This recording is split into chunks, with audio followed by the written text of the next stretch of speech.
Ажазем. Здравствуйте, ребята. Сывлы сунадок. Эбекаку альдюкапа. Сывлых сунадок, куемя азамат!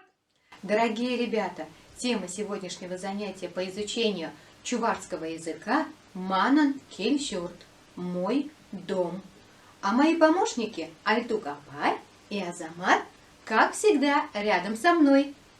Ребята, у каждого из вас есть свой родной дом, где вы живете и где вас всегда ждут ваши близкие и родные люди. Мама, папа, братья, сестры, а у кого-то бабушки и дедушки. Да, у меня тоже есть мой родной и любимый дом. Это так здорово! Сегодня, ребята, мы научимся выговаривать названия комнат, которые имеются у каждого в доме. Итак, начинаем. Пюрдям – прихожая.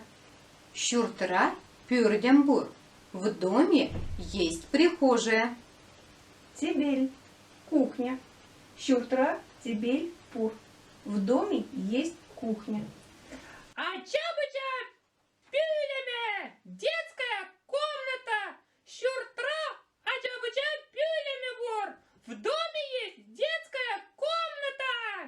Ребята, зал на чуварском и на русском языке звучит зал. И поэтому мы с вами будем проговаривать только фразу «Щуртра залбур». В доме есть зал. Дорогие ребята, к следующему занятию постарайтесь выучить новые слова и те фразы, которые мы с вами сегодня проговорили. А кто хочет обучаться чуварскому языку, приглашаем в нашу библиотеку. Пришло время прощаться. Сыва Булар, до свидания. Сыва пулар.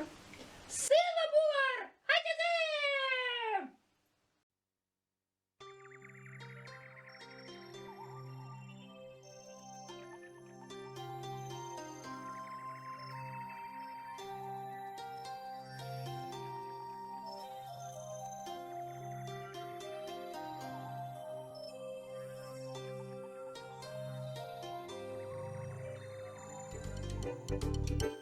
Thank you.